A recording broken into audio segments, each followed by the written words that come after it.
Assalamualaikum warahmatullahi wabarakatuh. Selamat pagi anak-anakku, siswa-siswi MTS Negeri 1 Cilacap. Pertama-tama mari kita berdoa sebelum mengawali pembelajaran pada pagi hari ini. Mudah-mudahan dengan kita berdoa akan membuka pintu hati kita, membuka pikiran kita untuk bisa lebih memahami apa yang kita pelajari pada pagi hari ini. Kita bersama-sama membaca basmalah. Bismillahirrahmanirrahim. Baiklah, pada kesempatan pagi hari ini kita akan pelajari tentang muamalah dan ketentuannya. Terkait dengan materi yang akan kita bahas bersama, bahwa manusia sebagai makhluk sosial tidak bisa hidup sendiri. Tentunya ada interaksi dengan orang lain, dalam hal ini adalah interaksi sosial. Manusia saling membutuhkan antara yang satu dengan yang lainnya. Ada yang membutuhkan kebutuhan makanan, ada yang membutuhkan kebutuhan sandang, ada yang membutuhkan kebutuhan-kebutuhan yang lainnya. Nah, untuk itu ya tentunya satu dengan yang lainnya itu saling membutuhkan. Dalam hal ini kita akan pelajari tentang muamalah. Muamalah itu adalah hubungan manusia dengan manusia yang tidak lepas dari hukum Allah. Muamalah dalam arti sempit, nanti kita juga akan pelajari ada bagian dari muamalah itu sendiri, jual beli, di dalamnya ada khiyar, kemudian ada qirad, dan juga larangan untuk melakukan riba. Baiklah, kita akan mengawali pembelajaran pada pagi hari ini. Setelah beberapa pekan yang lalu kita sudah mempelajari tentang penyembelihan binatang, kemudian juga penyembelihan binatang kurban dan penyembelihan binatang untuk akikoh. Nah, selanjutnya yang terkait dengan muamalah dan ketentuannya, di sini kita bisa melihat ada KD atau kompetensi dasar. Satu adalah menjelaskan ketentuan jual beli, yang kedua menjelaskan ketentuan qirad, kemudian yang ketiga menganalisis larangan-larangan riba. Muamalah dalam skup yang lebih kecil dibagi menjadi 3, jual beli, di dalamnya ada khiyar, kemudian qirad, dan riba. Dalam hal ini kita juga akan memahami juga mengetahui tentang tujuan dari mempelajari tentang jual beli. Yang pertama adalah menghayati ketentuan jual beli dan qirad, menyadari manfaat dan hikmah larangan riba dalam jual beli, membiasakan sikap jujur sebagai implementasi dari pemahaman ketentuan jual beli dan qirad, membiasakan sikap tanggung jawab sebagai implementasi dari pemahaman riba, memahami ketentuan jual beli dan qirad, menganalisis larangan riba, mempraktekkan pelaksanaan jual beli dan qirad, serta mensimulasikan tata cara menghindari riba. Kemudian kita lihat pengertian jual beli.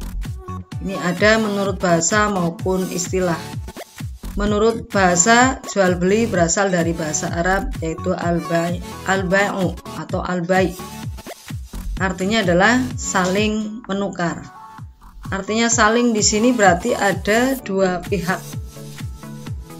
Satu barangkali nanti sebagai apa, yang kedua juga sebagai apa. Saling itu kalau dalam bahasa Indonesia adalah resiprok. Jadi tidak bisa berdiri sendiri. Di sini ada lawan.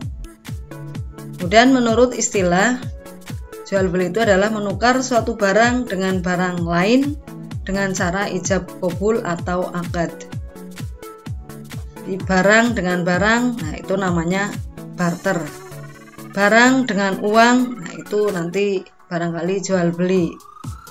Di sini berarti ada unsur penjual, ada unsur pembeli, kemudian ada barang yang diperjualbelikan, ada alat tukar, yang kemudian dalam melakukan transaksi itu ada ijab qabul kalau dalam bahasa Arab, atau transaksi kalau dalam bahasa kita.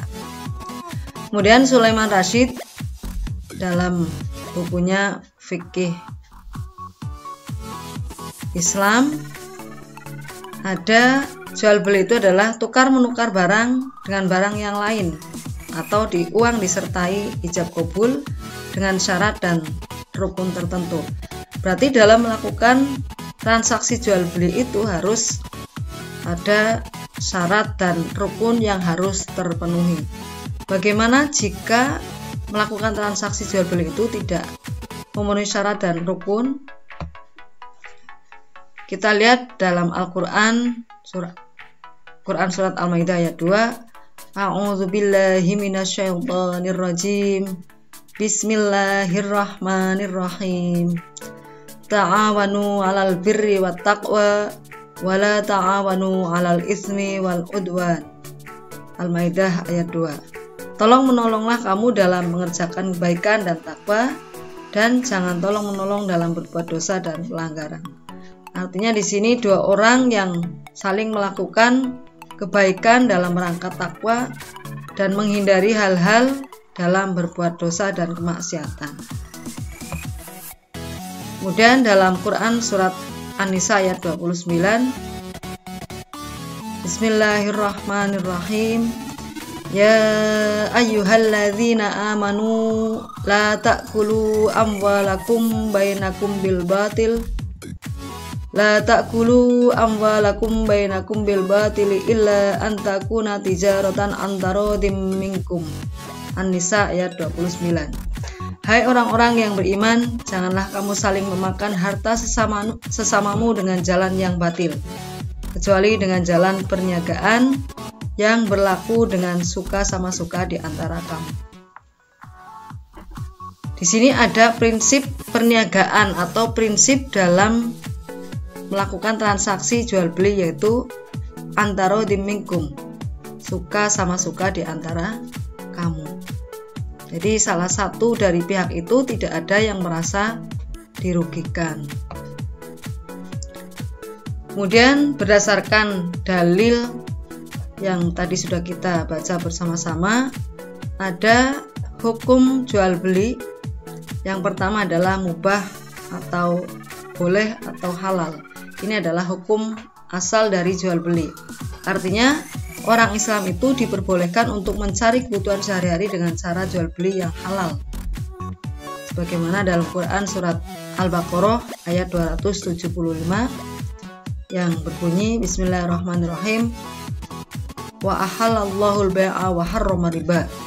Dan Allah menghalalkan jual beli dan mengharamkan riba.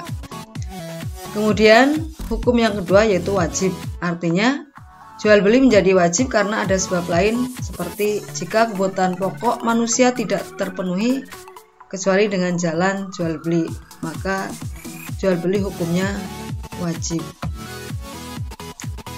Hukum yang ketiga yaitu sunnah, seperti jual beli kepada sahabat atau famili yang dikasihi dan kepada orang yang sangat memerlukan barang itu. Yang keempat, hukumnya adalah haram, yaitu jual beli secara tegas dilarang oleh Islam, seperti jual beli arak, narkotika, kemudian bangkai, lemak bangkai, babi, berhala, dan jual beli yang mengandung unsur kezaliman, yaitu menipu, dusta, curang, melakukan perbuatan riba, dan sejenisnya. Kemudian syarat jual beli, tadi dalam pengertian harus memenuhi syarat dan rukun jual beli. Syarat jual beli, syarat sah penjual dan pembeli. Yang pertama adalah penjual dan pembeli sama-sama telah dewasa atau baligh, sehingga ada kemungkinan kecil sekali ketika masing-masing sudah baligh tidak saling membohongi. Kemudian yang kedua, berakal sehat, karena ada kekhawatiran ada penipuan jika salah satu dari pihak yang melakukan transaksi itu ada yang tidak berakal sehat. Yang ketiga itu tidak mubazir, artinya pemboros, sebagaimana dalam Quran surat Al-Isra ayat 27 yang artinya sesungguhnya pemboros itu adalah saudara-saudara setan dan setan itu adalah sangat ingkar pada Tuhannya. Kemudian syarat yang lainnya yaitu adalah kehendak sendiri, tidak dipaksakan oleh orang lain. Dalam hadis Rasulullah disebutkan innamal bai'a an taradin, sesungguhnya jual beli itu sah jika dilakukan dengan suka sama suka.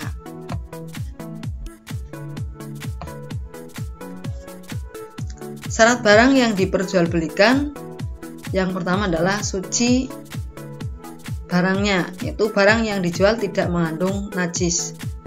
Bagaimana kalau kita di masyarakat, khususnya di sekitar kita, ada yang menjual kotoran hewan dijadikan sebagai pupuk? Kita lihat selanjutnya, syarat barang yang diperjualbelikan bermanfaat, artinya barang itu ada manfaatnya atau tidak.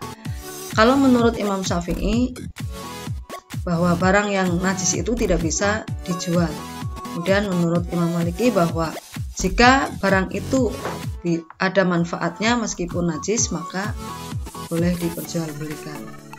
Kemudian milik sendiri, tidak boleh menjual barang titipan atau pinjaman. Yang lainnya adalah barang yang diperjualbelikan itu adalah jelas dan dapat diketahui.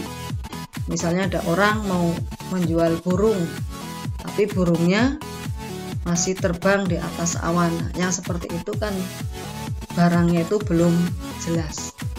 Dalam hadis Rasulullah SAW dari Abu Hurairah, ia berkata Rasulullah SAW melarang jual beli, lempar melempar, mengundi nasib, dan jual beli tipu muslihat. Artinya bahwa barang yang diperjualbelikan itu adalah barang yang suci, tidak mengandung najis, ada manfaatnya, milik sendiri, kemudian barang itu jelas dapat diketahui oleh penjual maupun pembeli. Nah, sekarang bagaimana ketika kita menghadapi seiring dengan perkembangan zaman di era modern ini, orang melakukan transaksi jual beli dengan jual beli online yang kadang hanya diperlihatkan gambarnya saja. Apakah itu sudah menunjukkan bahwa barang itu sudah diketahui oleh penjual maupun pembeli? Nah, itu yang perlu kita kaji bersama, seperti apa. Itu perlu pemikiran kita semuanya. Kemudian bagaimana menurut para ulama. Kemudian rukun jual beli ada 5. Ada penjual, ada pembeli, ada barang yang diperjualbelikan, ada alat tukar. Alat tukar itu bisa berupa barang, kalau barang dengan barang namanya barter, barang dengan uang itu jual beli.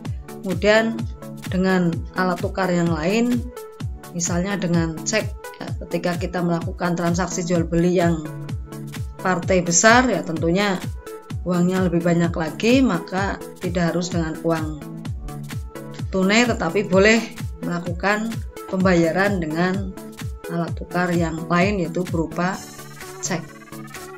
Kemudian ijab qabul atau akad atau transaksi, itu yang melakukan transaksi jual beli adalah penjual dan pembeli. Kemudian bentuk-bentuk jual beli ada 2. Yang pertama adalah jual beli karena kurang syarat dan rukun. Yang kedua, jual beli yang sah tetapi terlarang. Bagaimana kita melihat di antara kedua bentuk-bentuk jual beli itu? Yang pertama, jual beli terlarang karena kurang syarat dan rukun. Ini ada jual beli sistem ijon, yaitu jual beli yang belum masa dipanen. Ini kalau kita melihat di masyarakat kita, kadang-kadang punya pohon rambutan 3-4 pohon, kemudian berbuah semuanya, kadang-kadang belum sepenuhnya ranum atau mateng, ternyata sudah didatangkan orang untuk membeli.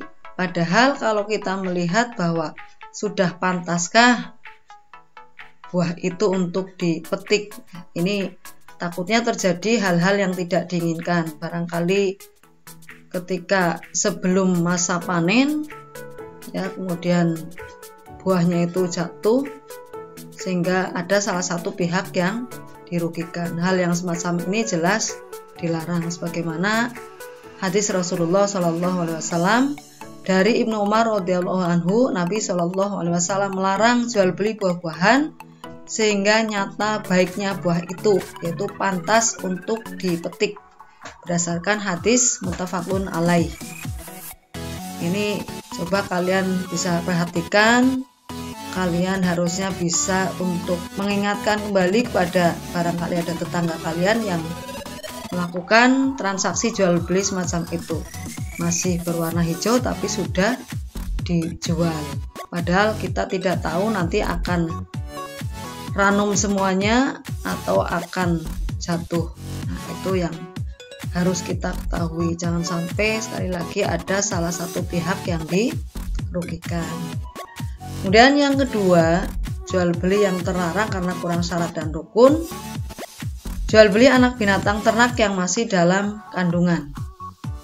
Bagaimana dalam hadis Rasulullah SAW, ana Rasulullah SAW naha an bai'i habalal hablati, muttafaqun alaih. Sesungguhnya Rasulullah SAW melarang jual beli anak binatang yang masih dalam kandungan induknya. Ini juga kita tidak tahu bahwa nanti ketika dilahirkan binatang atau anak binatang itu dalam keadaan hidup atau mati. Nah, ini juga jangan sampai ada salah satu pihak yang merasa dirugikan karena merasa membayar, ternyata ketika anak binatang ternak dilahirkan ternyata mati. Ini tidak boleh, makanya harus betul-betul sudah lahir sekian bulan dan betul-betul sudah bisa, ya artinya itu bisa pantas untuk dijual anak binatang ternak itu, maka disilakan. Tapi sekiranya belum jelas, ya hendaknya tidak dilakukan. Kemudian yang ketiga, jual beli sperma hewan. Dari hadis Rasulullah disebutkan dari Jabir bin Abdullah radhiyallahu anhu, ia berkata, Rasulullah SAW telah melarang jual beli sperma. Ini sperma hewan, ya. Ini berdasarkan hadis riwayat Muslim dan An-Nasa'i. Yang selanjutnya, jual beli barang yang belum dimiliki. Nabi SAW bersabda, janganlah engkau menjual sesuatu yang baru saja engkau beli sehingga engkau memegang barang tersebut. Artinya barang itu jelas-jelas milik kita. Kalau sudah itu menjadi milik kita, mau dijual mau dipakai itu adalah urusan kita. Makanya jangan sampai barang titipan kemudian dijual, padahal kita tidak punya hak untuk menjualnya. Kemudian yang kedua, jual beli sah tetapi terlarang.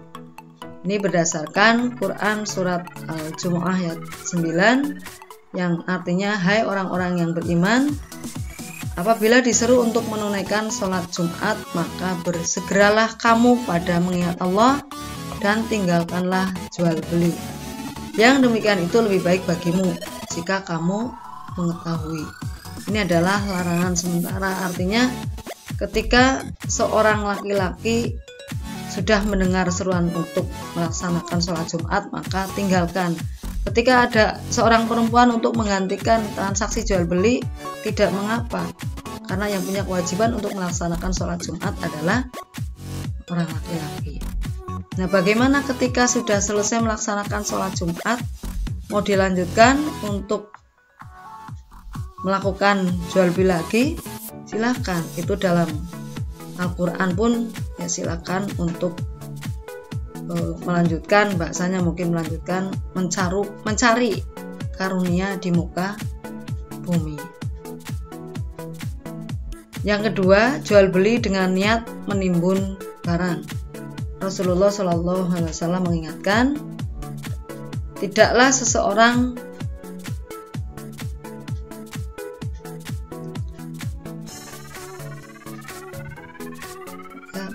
menimbun barang kecuali orang yang durhaka. La yahtakiru illa khati'un. Ya, jadi tidaklah seorang menimbun barang kecuali orang yang durhaka. Pada saat barang murah, beli yang banyak, kemudian setelah mahal baru dijual, dikeluarkan semua barangnya. Nah, ini jelas akan merugikan pada pembeli. Nah, yang semacam ini tidak boleh dilakukan. Selanjutnya, jual beli tidak mengetahui harga pasar. Ya, misalnya di daerah tertentu di sana adalah penghasil apa, kemudian ketika dalam perjalanan menuju ke pasar dicegat ya, untuk menjual hasil buminya atau mungkin apa yang akan dibawa ke pasar. Nah, yang semacam ini tentunya kalau sudah mengetahui harga pasar silakan, tetapi jika belum mengetahui harga pasar maka tidak boleh. Yang D, jual beli masih dalam tawaran orang lain. Rasulullah SAW bersabda, yang artinya janganlah kamu menjual atau membeli dari sebagian kamu atas barang yang sudah dijual atau dibeli oleh orang lain. Ini harusnya menunggu ketika pihak pertama sudah membatalkan, barulah kita akan melanjutkan transaksi jual beli, atau sebelumnya kita pamit dulu atau kita tanyakan dulu. Kalau memang tidak akan melanjutkan transaksi jual beli, ya tentunya kita sebagai pihak yang lain kita minta izin untuk melakukan transaksi jual beli. Jangan sampai masih dalam tawaran orang kemudian kita menawar begitu saja, bahkan kadang-kadang mungkin di atas tawaran orang itu. Jelas ini akan menyakiti hati pembeli pertama. Kemudian jual beli dengan memainkan timbangan atau ukuran. Ini juga tidak boleh. Ini nanti akan merugikan terutama pembeli. Barangkali, mohon maaf ya, kadang-kadang di pasar ada yang menggunakan timbangan bebekan, di sana diganjal atau mungkin di dalamnya ada batu yang tentunya jelas ini akan mengurangi ukuran timbangan. Kemudian yang keenam, jual beli dengan cara mengurangi takaran atau memainkan timbangan. Sama ya. Yang selanjutnya, jual beli barang untuk kemaksiatan. Jual beli barang untuk kemaksiatan contohnya apa? Jual beli barang narkoba ya. Atau mungkin miras minuman keras. Ini juga menjadi hal yang sangat dilarang dalam agama. Kemudian hikmah jual beli. Kalau kita melakukan transaksi jual beli, jelas ada manfaat atau hikmah yang kita petik, yaitu bernilai sosial tolong menolong terhadap sesama. Ini kalau kita melihat bahwa tadi manusia itu sebagai makhluk sosial tidak bisa hidup sendiri, tidak bisa memenuhi kebutuhannya sendiri, tetapi membutuhkan orang lain. Kemudian merupakan salah satu cara untuk menjaga kebersihan dan halalnya barang yang kita makan.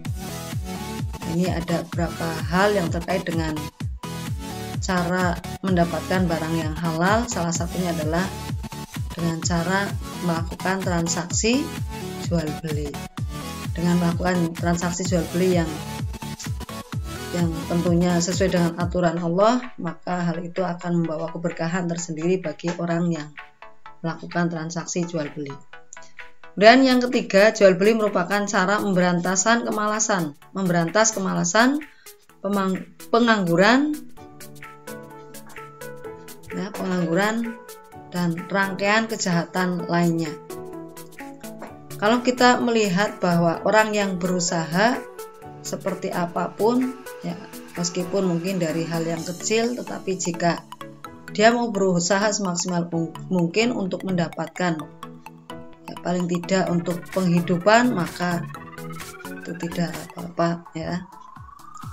Kemudian juga jika hanya berdiam diri di rumah, jelas itu akan menjadikan dia malas. Kemudian orang yang melakukan jual beli juga akan mengurangi pengangguran, karena satu dengan yang lainnya, yang tadinya diam kemudian dia mau berjualan, ya tentunya di sini akan menjadikan dia sebagai orang yang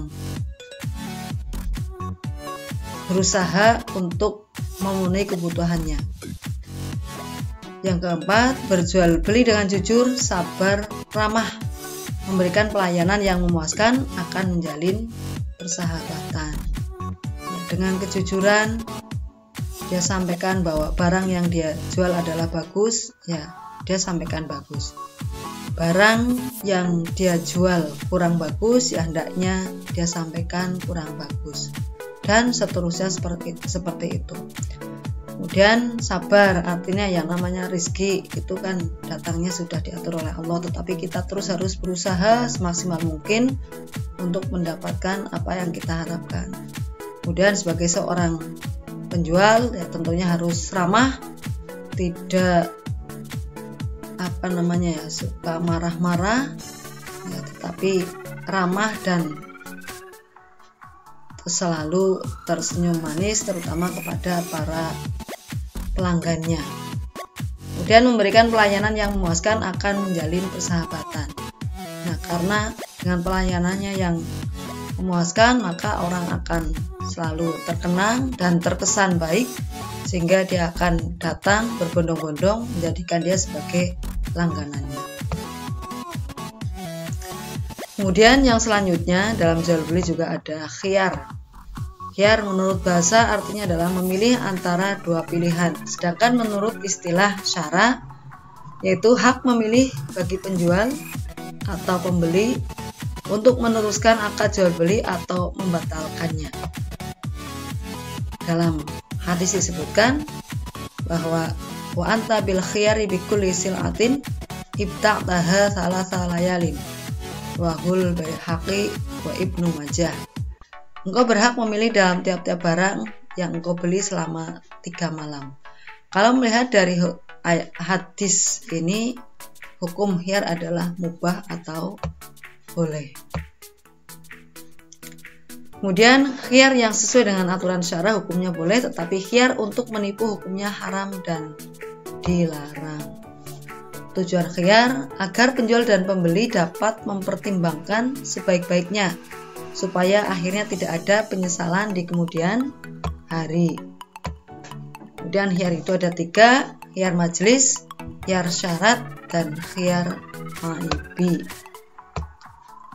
Khiyar majelis yaitu khiyar antara penjual dan pembeli, boleh meneruskan jual beli atau membatalkannya pada waktu masih berada di tempat akad jual beli. Jika keduanya telah berpisah, maka hak khiyar tidak berlaku lagi. Itu adalah khiyar majelis. Kemudian khiyar syarat, ini contohnya adalah pembeli berkata kepada penjual, saya membeli radio ini jika anak saya suka atau mau. Jika radio itu sudah dicoba dan ternyata anak saya mau, maka jual beli dapat diteruskan. Tapi jika anaknya tidak mau atau tidak suka, maka jual beli tidak dapat diteruskan. Artinya hal itu boleh dibatalkan karena ketika masih karena disyaratkan yang sudah disebutkan tadi. Dan yang ketiga, khiyar aibi, memilih antara meneruskan atau membatalkan akad jual beli yang disebabkan karena terdapat cacat atau aib pada barang yang dijual. Hal ini dapat terjadi karena pembeli tidak mengetahui bahwa pada barang itu terdapat cacat. Misalnya kalian melakukan transaksi jual beli, membeli kerudung atau jilbab 1 kodi misalnya. 1 kodi ada berapa? 20 buah ya. Nah, ketika kita melakukan transaksi jual beli, ya barangkali ketika kita punya waktu yang banyak, kita bisa untuk mengecek barang yang kita beli satu persatu. Tetapi ketika kita tidak punya waktu atau punya waktu terbatas, maka jika tidak memungkinkan untuk mengecek barang satu persatu, ya sampaikan saja. Barangkali ketika ada barang yang rusak, maka dikembalikan atau ditukar dengan barang lain yang seharga dengan barang yang kita beli. Kemudian hikmah khiyar, menghindari terjadinya penyesalan, ya, supaya tidak ada penyesalan di antara kedua belah pihak, yaitu antara penjual dan pembeli. Kemudian memperkecil kemungkinan terjadinya penipuan, ya. Kemudian mendidik penjual dan pembeli supaya bersikap hati-hati. Kita lebih teliti untuk membeli barang, kita lebih selektif lagi, ya. Jangan sampai kita sebagai pembeli merasa dirugikan, ya, karena tidak mengetahui barang tersebut. Dan menumbuhkan sikap toleransi penjual dan pembeli. Artinya kita memberikan keleluasaan waktu, misalnya maksimal adalah 3 hari 3 malam, maka hal itu boleh dilakukan. Jika tidak, yang penting kita, prinsip dari jual beli adalah antaro dimingkum, yaitu suka sama suka. Dan kita lanjutkan tentang kirot. Kirot itu adalah pemberian modal dari seorang pada orang lain untuk modal usaha dengan harapan untuk memperoleh keuntungan yang akan dibagi sesuai dengan perjanjian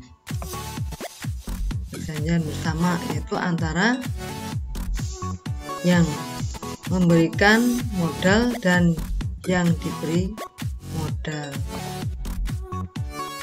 Hukum kirot boleh atau mubah, bahkan dianjurkan oleh syariat Islam karena ada unsur tolong menolong.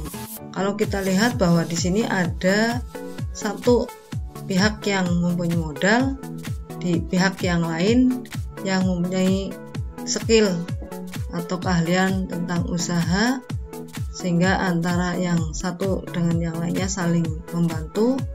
Yang satu dapat melanjutkan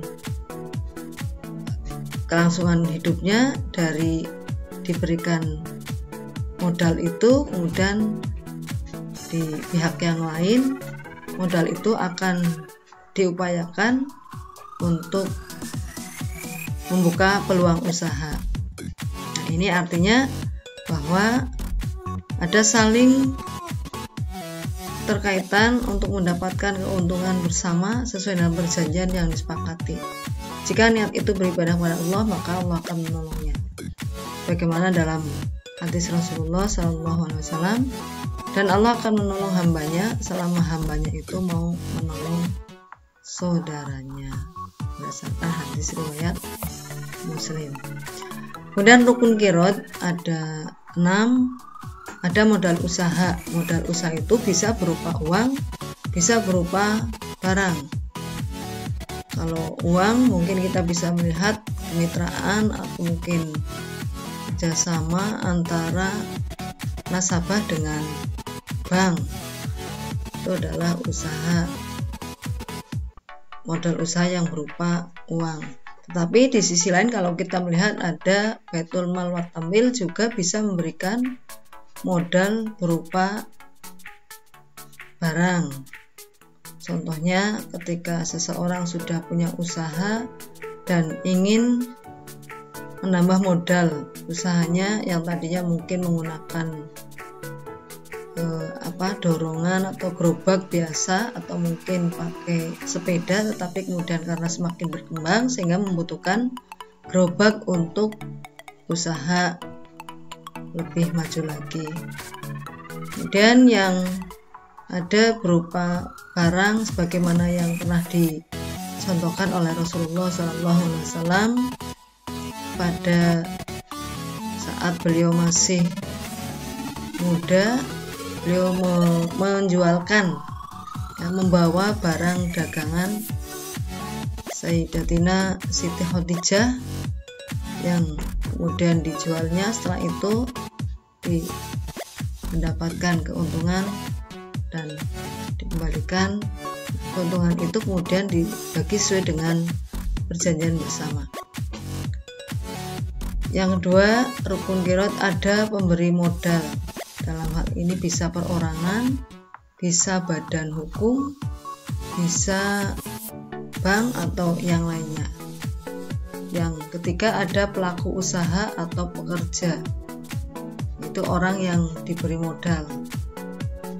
Ada modal tetapi pelaku usahanya tidak ada, maka hal itu akan sulit untuk berkembang atau berjalan. Kemudian yang keempat, ada peluang atau jenis usaha yang jelas. Ya, usahanya di sini adalah jelas. Jika ditanya untuk apa, ya pokoknya untuk dagang apa itu harus jelas. Jadi barangkali untuk jual combro, gorengan, mendoan dan sebagainya itu kan harus jelas. Dan pembagian keuntungan yang disepakati bersama, yaitu antara pemberi modal dan penerima modal. Satu sama lainnya harus ada kesepakatan, tidak ada pihak yang merasa dirugikan nantinya. Kemudian yang keenam adalah ada akad atau ijab kabul atau transaksi qiraat. Larangan-larangan qiraat pada pelaku modal itu tidak boleh melanggar perjanjian akad qiraat. Ya, apa yang sudah disepakati maka tidak boleh dilanggar. Nah, jika terjadi pelanggaran oleh salah satu pihak, itu barangkali perlu dicatat ketika melakukan transaksi semacam itu, sehingga ketika terjadi hal-hal yang tidak diinginkan, hal itu bisa ada bukti otentiknya barangkali terkait dengan pelanggaran perjanjian atau apapun. Kemudian yang kedua, tidak boleh menggunakan modal untuk kepentingan sendiri. Diberi modal kemudian disalahgunakan, misalnya untuk mentraktir teman, kemudian juga untuk berpoya-poya, dihambur-hamburkan, ya, padahal itu adalah modal dari bank atau mungkin dari teman yang sudah percaya pada kita, tetapi kita menggunakannya untuk kepentingan sendiri, bukan untuk usaha sebagaimana yang sudah disepakati bersama. Dan tidak boleh menghambur-hamburkan uang usaha. Nah, ini harus jelas usahanya apa. Untuk jual gorengan, ya gorengannya juga apa saja, paling tidak kan yang memberikan modal juga harus tahu. Gorengan itu kan ada combro, ada mendoan barangkali kalau di kita, ya. Kemudian juga untuk jual mie ayam atau bakso, ya, untuk berobatnya kan bisa jelas itu bahwa apa yang sudah diberikan betul-betul dimanfaatkan untuk membuka usaha atau ya usaha itu betul-betul dijalankan. Kemudian tidak boleh menggunakan modal untuk perdagangan yang diharamkan syariat Islam. Sudah diberikan modal tetapi digunakan untuk transaksi misalnya narkoba dan alat atau zat adiktif lainnya. Kemudian bentuk-bentuk qiraat ada dua, qiraat berbentuk perseorangan atau sederhana, kemudian qiraat berbentuk badan usaha atau modern. Bentuk qiraat perseorangan, contoh seseorang menyerahkan modal pada orang lain yang mempunyai keahlian dagang dengan perjanjian keuntungan dibagi sesuai dengan perjanjian. Nah, ini mungkin perorangan. Kemudian qiraat berbentuk badan usaha atau modern, contoh bank atau Baitul Mal Kamil atau BMT memberikan pinjaman modal usaha kepada seseorang dengan keuntungan bagi hasil. Jadi istilahnya bukan bunga tetapi bagi hasil yang disepakati biasanya di awal perjanjian. Dan tujuan qiraat untuk saling menolong pada sesama manusia sehingga dapat memudahkan urusan manusia dalam kehidupan sehari-hari. Ini karena membuka peluang usaha untuk orang lain yang punya skill tetapi tidak punya modal, atau sebaliknya yang punya modal tetapi tenaganya tidak sampai, ya, sehingga memberikan bantuan atau pertolongan pada orang yang betul-betul membutuhkan untuk dijadikan sebagai peluang usaha. Kemudian jika terdapat keuntungan dapat dibagi bersama sesuai dengan kesepakatan atau perjanjian. Nah, ini yang tidak boleh dilanggar.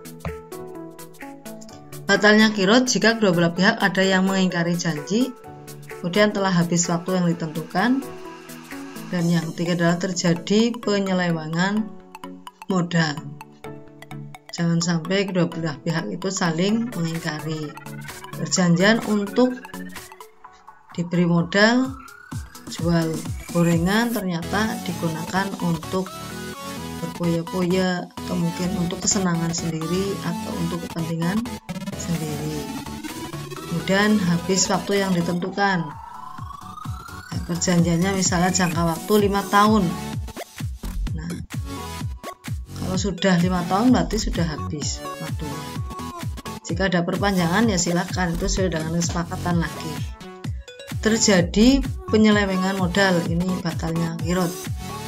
Modal untuk jualan, untuk usaha ternyata digunakan untuk hal-hal yang itu bertentangan dengan agama misalnya.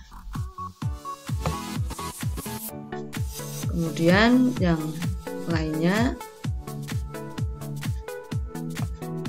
kita lihat ada materi riba.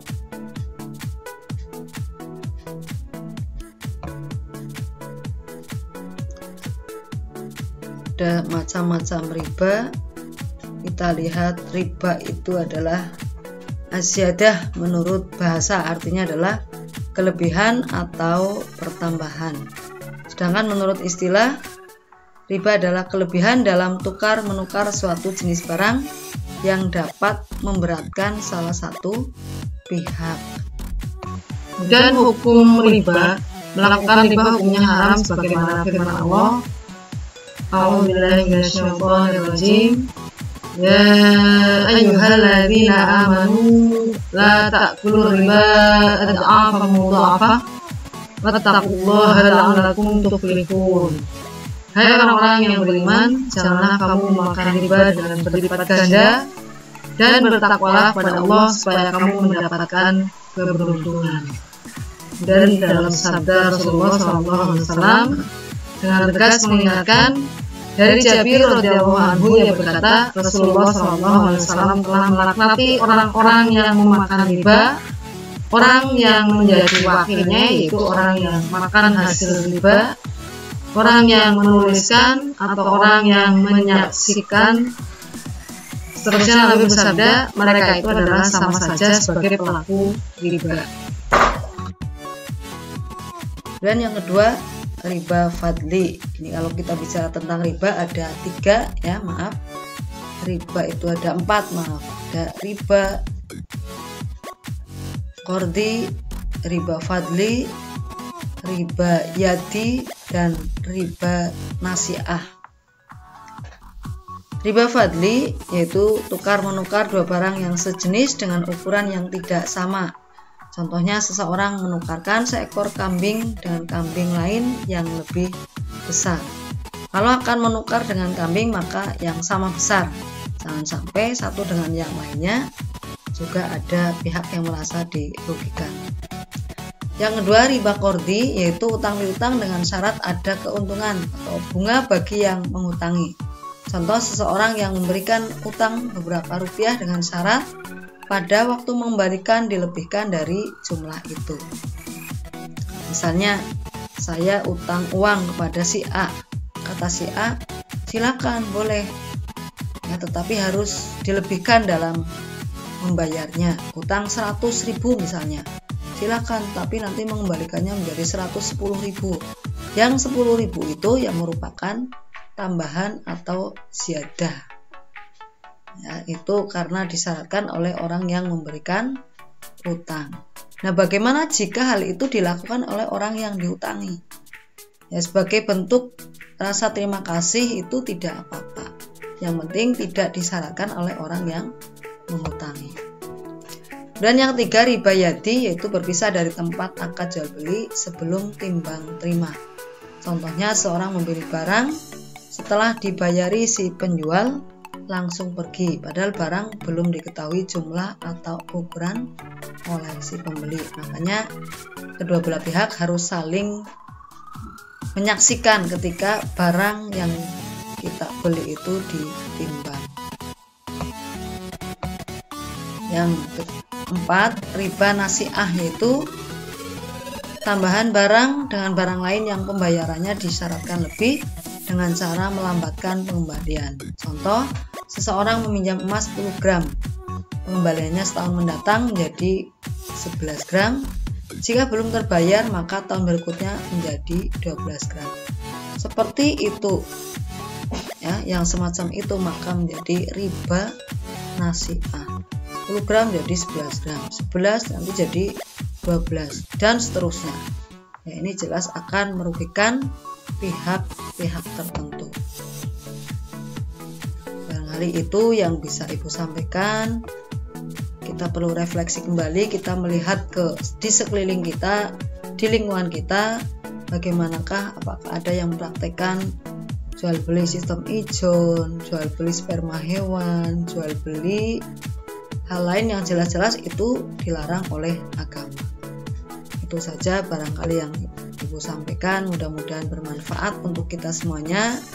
Kita sambil melihat, ya, mengamati seperti apa proses transaksi jual beli yang terjadi di masyarakat kita. Walafu minkum. Semoga apa yang kita sudah pelajari bisa kita pahami. Mohon maaf atas segala kesalahan. Ibu akhiri. Wassalamualaikum warahmatullahi wabarakatuh.